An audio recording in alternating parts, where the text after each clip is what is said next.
ความรักที่สูญหายไปทั้งที่ความรักมนุษย์ทุกคนต้องการการสูญให้ของพระเจ้าทำให้ทุกข์ทรมา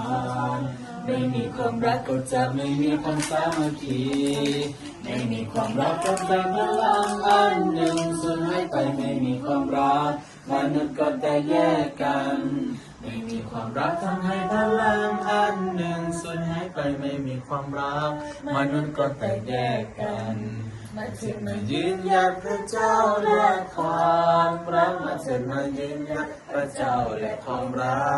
กมาเถิดมายืนหยัดพระเจ้าและความรักมาเถิดมายืนหยัดพระเจ้าและความรัก